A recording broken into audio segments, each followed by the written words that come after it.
The massive doors of the Galactic Council chamber slid open with a deep hum that echoed through the circular room. Ambassador Kim Hannah walked slowly across the polished floor, her footsteps the only sound in the enormous space.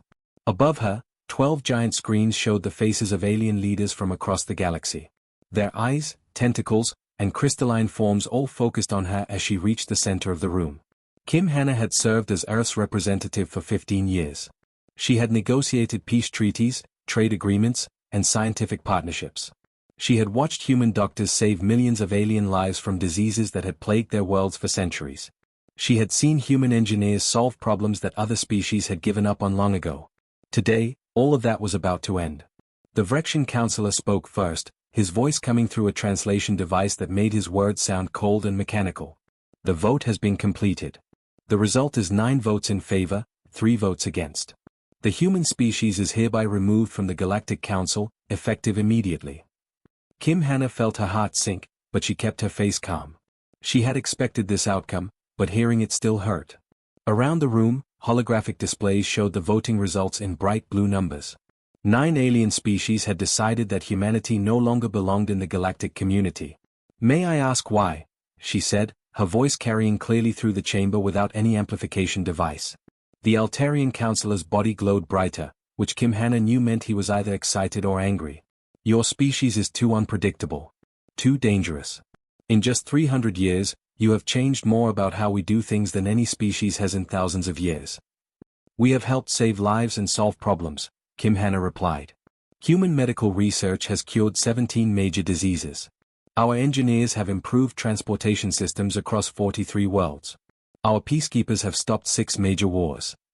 "Exactly the problem," said the Zephyrian counselor, her multiple mouths speaking in unison. "Change comes too quickly with humans involved. You do not follow proper procedures. You do not wait for committee approvals. You simply act." Kim Hannah looked around the room at faces both familiar and strange. Some of these beings had been her friends for years. Others had worked closely with human scientists and diplomats. A few looked uncomfortable with the decision, but not uncomfortable enough to change their votes. When the Corvin plague threatened to wipe out 3 billion Delphians, she said, "Our doctors did not wait for committee approval. They worked for 72 hours straight to create a cure. When the Nexus station began falling toward a star because of system failures, our engineers did not file proper paperwork first. They saved 40 million lives." "And that," said the Supreme Counselor, a massive creature whose tentacles writhed as he spoke, "is precisely why you must go. The galaxy has functioned smoothly for millions of years. We have procedures. We have proper ways of doing things. Humans bring chaos." Kim Hannah felt anger rising in her chest, but she pushed it down. Getting angry would only prove their point about humans being unpredictable. Instead, she spoke quietly and clearly. "You are making a mistake. When the next crisis comes, and it will come, you will remember this day. You will remember that you chose fear over friendship. You chose the slow death of bureaucracy over the messy life of progress." The Altarian counselor's glow pulsed with what she recognized as amusement. "Your arrogance is showing, human. Do you think the galaxy cannot survive without you? We managed quite well before your species learned to leave its home planet." "Perhaps," Kim Hannah said. "But you managed with the same problems, the same diseases, the same inefficiencies for millions of years. We helped you solve them in 3 centuries. Think about what we might have accomplished together in the next 3 centuries. We will find out what we can accomplish without the constant disruption," the Vrexian said. "The decision is final. All human colonies, research stations, and diplomatic missions must leave Council space within 6 months." Kim Hannah nodded slowly. She had prepared for this possibility. Admiral Park Juno was already positioning evacuation fleets at strategic points throughout Council space. The withdrawal would be orderly and complete. Humans would leave no trace behind except for the lives they had saved and the problems they had solved.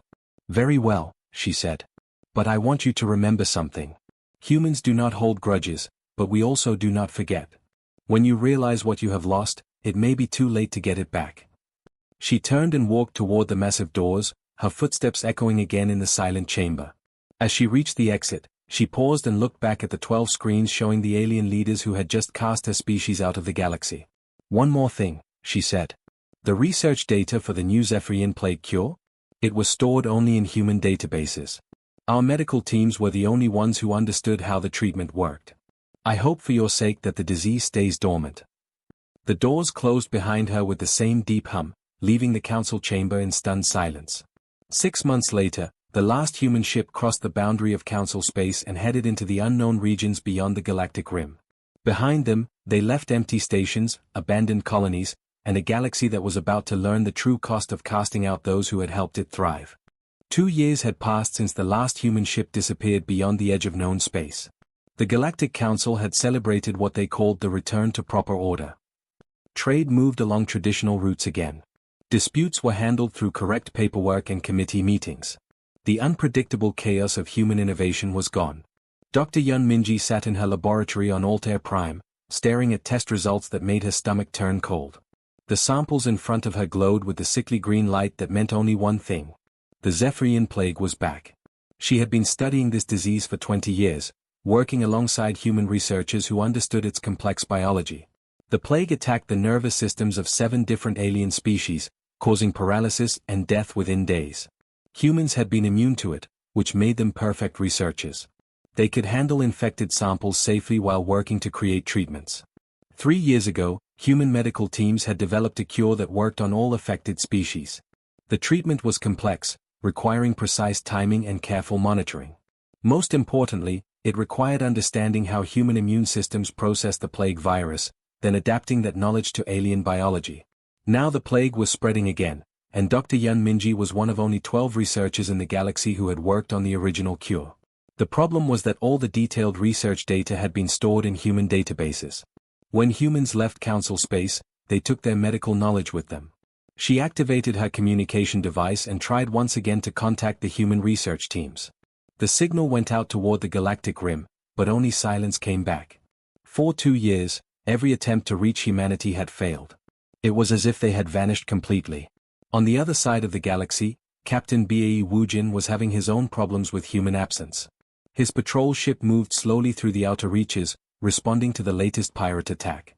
This was the 7th merchant vessel hit this month, and his small security force was stretched beyond its limits. When humans had been part of the council, their peacekeeping ships had patrolled these trade routes regularly. Human captains made quick decisions and took action immediately when pirates threatened merchant vessels. They did not wait for orders from headquarters or file reports before helping ships in distress. Now, Council security forces followed proper procedures. When a distress call came in, they had to confirm the emergency through 3 different departments before they could respond. By the time approval came through, pirate ships were usually long gone with their stolen cargo. Captain Bae looked at the wreckage floating around his ship. The merchant vessel had been carrying medical supplies to colonies suffering from various diseases. Those supplies would never reach their destination now. The colonies would have to wait months for new shipments, assuming they could afford to pay for replacements. His communication officer looked up from her station. "Captain, we have another distress call. This one is from the Meridian sector. How long for approval to respond?" Captain Bae asked, though he already knew the answer. "At least 4 hours, sir. Maybe 6 if the committees want to review our current fuel usage reports." Captain Bae closed his eyes and tried not to think about what human peacekeepers would have done. They would have jumped to hyperspace immediately, arrived at the emergency site within an hour, and dealt with whatever problem they found. No paperwork required until after lives were saved. Meanwhile, in the Council's central headquarters, Administrator Li Jinwu was discovering that running a galactic government without humans was harder than anyone had expected. The humans had not just been diplomats and soldiers. They had been the people who made things work efficiently. Human administrators had created scheduling systems that moved trade goods through space lanes without delays. They had designed communication networks that could handle millions of messages per day without breaking down. They had written software programs that helped different alien species work together despite having completely different ways of thinking. All of that was gone now. The scheduling systems were breaking down because no one understood how to maintain the complex algorithms humans had created. Communication networks were overloaded because the backup systems humans had designed were too complicated for other species to operate properly. Administrator Li stared at his computer screen, which showed shipping delays across 73 star systems. Food shipments were taking 3 times longer to reach their destinations. Medical supplies were stuck in bureaucratic processing centers. Industrial equipment was sitting in warehouses because the transportation coordination systems no longer worked correctly. He had tried to hire non-human experts to fix these problems, but every species had their own way of doing things. The methodical Vrexians wanted to rebuild everything from scratch, which would take decades. The creative Altarians had brilliant ideas but could not make them work with existing systems.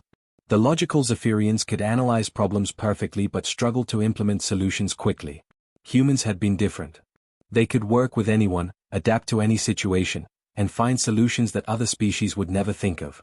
They combined logic with creativity, speed with accuracy, and innovation with practicality in ways that seemed impossible to other aliens. In the outer territories, colonists were beginning to ask questions. Why were supply shipments so late? Why did it take so long to get help when emergencies happened? Why were diseases that had been cured years ago starting to kill people again? The answers were classified information that most citizens never learned. But in the secret meetings of the Galactic Council, some members were starting to admit what they did not want to say out loud. They needed the humans back. But the galaxy beyond the rim remained silent, offering no clue where humanity had gone or whether they would ever return. The silence began in the Kepler sector on a Tuesday morning, Galactic Standard Time. 17 star systems that had been transmitting regular status reports for thousands of years suddenly went quiet. At first, the Council's communication center assumed it was a technical problem with their long-range sensors. Communications Officer Park Sun-hee tried to contact the systems for 3 days straight. She sent emergency signals, routine check-in requests, and even old-fashioned radio waves. Nothing came back except the empty hiss of space. By the 4th day, her supervisor decided they needed to send an investigation fleet. Admiral Kwon Tae-young led the investigation team personally. He had served in Council security forces for 30 years and had never seen anything like this. As his fleet approached the first system, their sensors began picking up debris fields where planets used to be. What could cause this level of destruction? His science officer asked, staring at the readings in disbelief. Admiral Kwon studied the sensor data carefully. The planets had not been blown up by weapons or destroyed by natural disasters. Instead, they had been carefully taken apart, piece by piece. Every bit of matter had been converted into pure energy with surgical precision. The work was too perfect, too methodical to be natural. Run a search through the historical databases, he ordered. Look for similar destruction patterns from any time period. The search took 6 hours, but when the results came back, Admiral Kwon felt his blood turn cold. The computer had found a match from 10,000 years ago. Ancient records described a mechanical species called the Devourers that had once consumed entire star systems before mysteriously vanishing. By the time Admiral Kwon's report reached the Council, 3 more sectors had gone silent. Emergency sessions were called as panic spread through the galactic government. The Devourers were not just back, they were systematically destroying everything in their path. Supreme Counselor Thexere stood before the emergency assembly, his tentacles writhing with barely controlled fear. Our military experts have analyzed the threat. The Devourer fleet consists of approximately 1,000 ships, each the size of a small moon. Their technology appears to have advanced significantly during their absence. The Vrexian military commander presented the tactical report with his usual precision. We have engaged them in 4 separate battles. In each case, their shields adapted to our weapons within minutes of first contact. By the end of each battle, our attacks were completely ineffective. What about our combined fleet strength? Asked Councillor Vexhai, his crystalline form pulsing with nervous energy. We have assembled the largest military force in galactic history. 2 million ships from all member species. However, our early engagements suggest that numerical superiority may not be enough. The Devourers learn from every encounter. Every tactic we use becomes useless after they experience it once. The chamber fell into worried silence as the implications sank in. Traditional military thinking relied on using successful tactics repeatedly.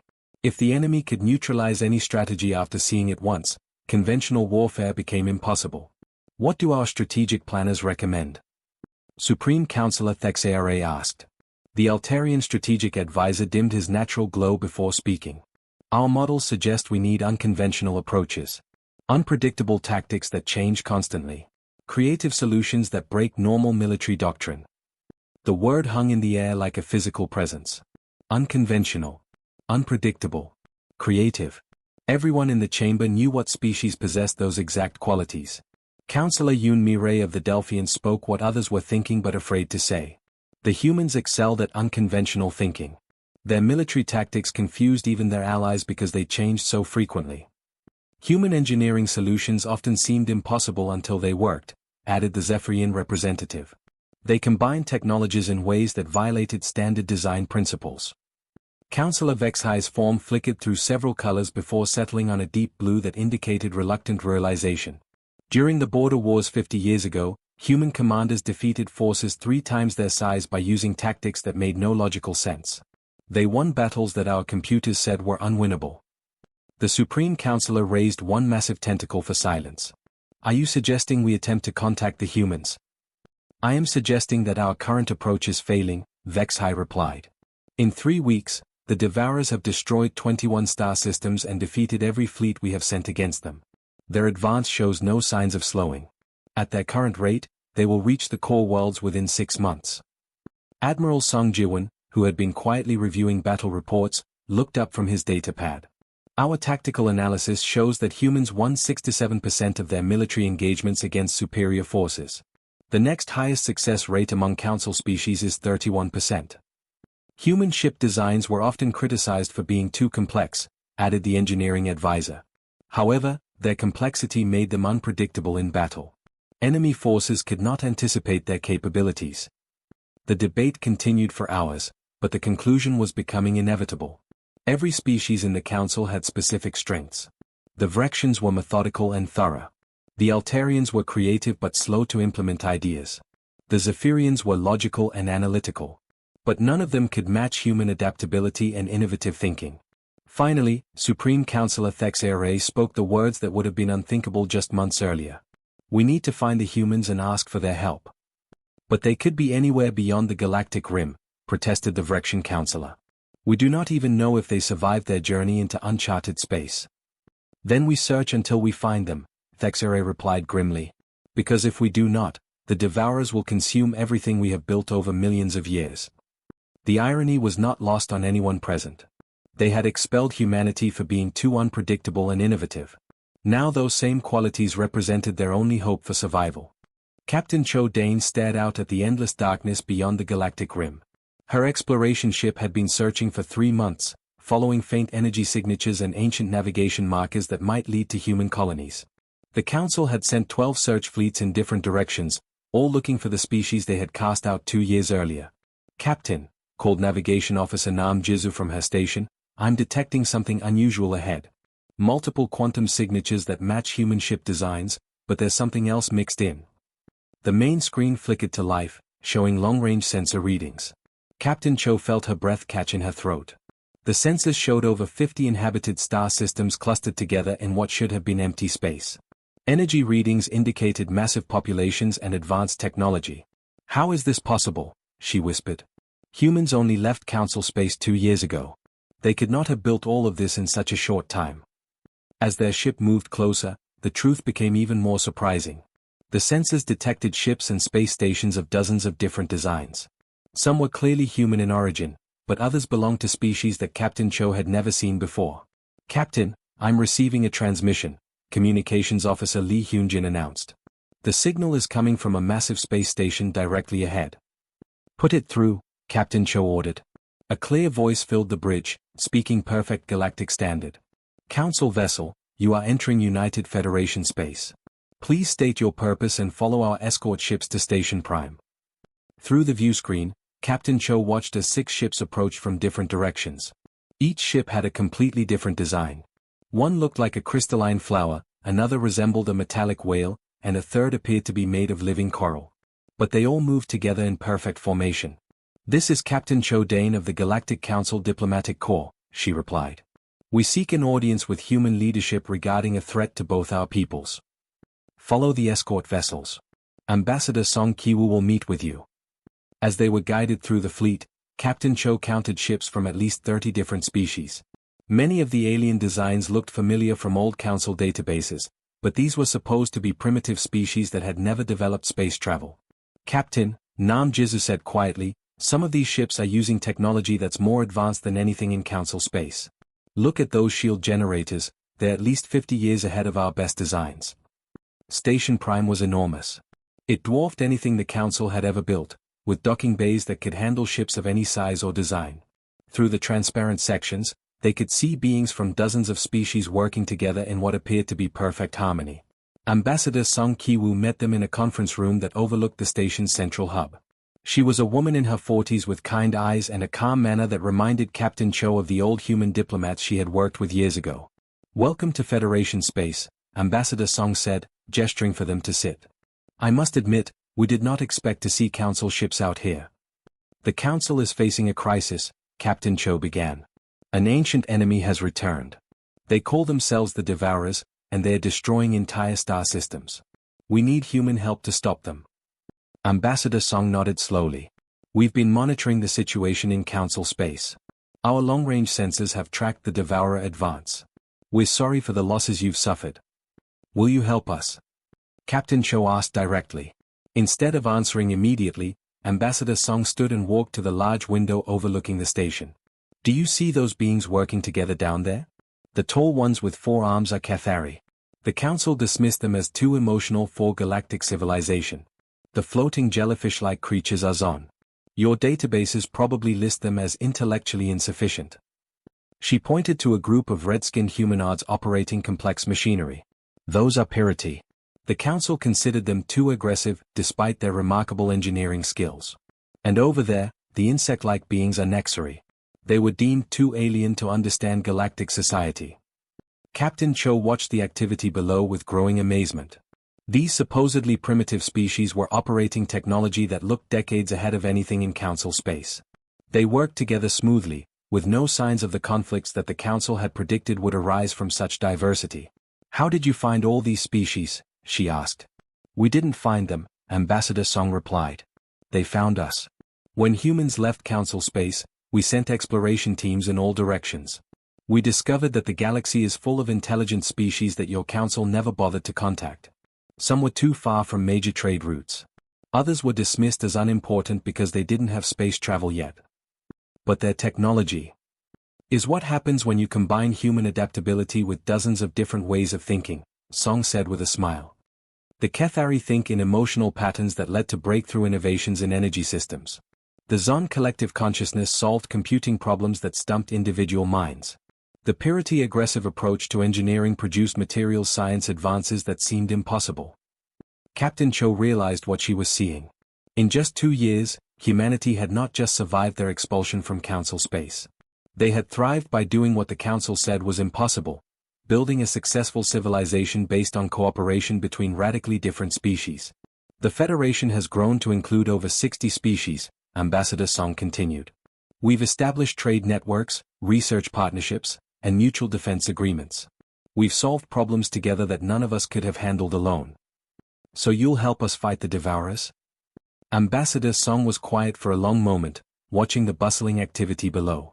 "The Federation Council will consider the request. But understand, we're no longer the same humans who left Council space. We've become something new." The holographic display in the Federation Command Center showed the galaxy split in half. The red zones marked systems consumed by the Devourers stretched across nearly 50% of Council space. Admiral Kim Sora stood before the massive screen, watching as evacuation fleets fled from the latest wave of destruction. "Admiral," reported her tactical officer, "we're receiving multiple surrender transmissions from remaining Council worlds. The Devourer advance has reached the core systems." Admiral Kim nodded grimly. She was the granddaughter of Ambassador Kim Hana, who had warned the Council years ago that they would regret casting humanity out. Today, that warning had proven prophetic in ways no one could have imagined. "Put the main transmission through," she ordered. The image of Supreme Councilor Thexare appeared in the center of the bridge. Behind him, the other surviving Council members stood in what remained of their once grand chamber. Half the building had been destroyed by Devourer attacks, and emergency lighting cast strange shadows on their faces. "Admiral Kim," Thexare began, his voice translator crackling with static from damage. "The Galactic Council formally surrenders all authority to the United Federation. We were wrong about everything." Admiral Kim studied the defeated alien leader before her. 3 months ago, the Council had finally agreed to accept Federation help against the Devourers. But by then, it was too late. The mechanical species had consumed too many systems and grown too powerful to be stopped by conventional means. "The Federation will accept all Council refugees," she replied calmly. "We have prepared evacuation sites in Federation space and will offer full citizenship to anyone who requests it." Councilor Vex High stepped forward, his crystalline form flickering with what looked like shame. If we had listened to your grandmother's warning, if we had valued what humanity brought instead of fearing it. The past cannot be changed, Admiral Kim said. But we can learn from it. The transmission ended, and Admiral Kim turned to look out at the Federation fleet surrounding her flagship. Ships from over 70 different species moved in perfect coordination, their crews working together despite having completely different biologies and ways of thinking. The Devourers had been stopped at the Federation border not through superior firepower, but through something the Council had never understood. Unity of purpose combined with diversity of thought had produced defensive strategies that the mechanical invaders could not adapt to quickly enough. Commander Yoon Ji-hoon approached with the final battle report. Admiral, the last Devourer fleet has been contained in the Terminus sector. Our combined technologies managed to create a quantum barrier they cannot break through. How did we succeed where the Council failed? Admiral Kim asked, though she already knew the answer. The Cathari emotional reasoning predicted enemy behavior patterns that pure logic missed, he explained. The Zon collective consciousness coordinated defensive movements across multiple star systems simultaneously. The Purity aggressive engineering created weapons that changed faster than the Devourers could adapt to them. Admiral Kim walked to the observation deck and looked out at the rescued Council fleets. Millions of refugees from dozens of species were being relocated to Federation worlds where they would be welcomed as equals rather than tolerated as subordinates. The irony is complete, she murmured to herself. Her aide, Lieutenant Park Naeung, joined her at the window. What do you mean, Admiral? The Council expelled humanity because they said we were too unpredictable and caused too much change. They wanted stability and order above all else. And? They got exactly what they wanted. A galaxy that followed rules and procedures, that moved slowly and cautiously, that feared innovation and change. And that rigid thinking is what made them unable to adapt when a real crisis came. Through the window, they could see beings from the rescued Council species working alongside Federation crews. Many of them looked amazed at how smoothly the different species cooperated with each other. Ambassador Song Ki-woo appeared on the observation deck, carrying a datapad with reports from the refugee processing centers. The integration is going better than expected, she said. Most of the Council species are eager to learn how the Federation operates. They are learning that diversity makes us stronger, not weaker, Admiral Kim replied. Something we tried to teach them years ago. Admiral, Lieutenant Park said quietly, there's something else. We've been monitoring transmissions from the surviving Council worlds. Many of their citizens are asking questions about why their governments rejected Federation offers of alliance. Admiral Kim was not surprised. The Council had never told their people the real reason for humanity's departure. Most citizens had been told that humans had simply decided to explore beyond the galaxy. They had never learned that their own leaders had voted to expel the species that had saved billions of lives and solved countless problems. What matters now is the future, Admiral Kim said. The galaxy is rebuilding under new principles. Principles that value every voice and every perspective. Ambassador Song looked at her datapad again. Speaking of the future, we've received formal applications for Federation membership from 43 former Council worlds. They want to join the civilization that defeated the Devourers and saved their people. Admiral Kim smiled sadly. The Council's remorse had come decades too late to save their civilization, but perhaps not too late for their people to learn a better way of living with others. The galaxy would continue, but it would never again be the same. The age of rigid hierarchy and fearful isolation was over. In its place rose something that humanity had always believed in, a community where differences were celebrated rather than feared, where innovation was encouraged rather than suppressed, and where every species could contribute their unique gifts to the common good. The Council had learned their lesson, but the price of that education had been the destruction of everything they had built over millions of years.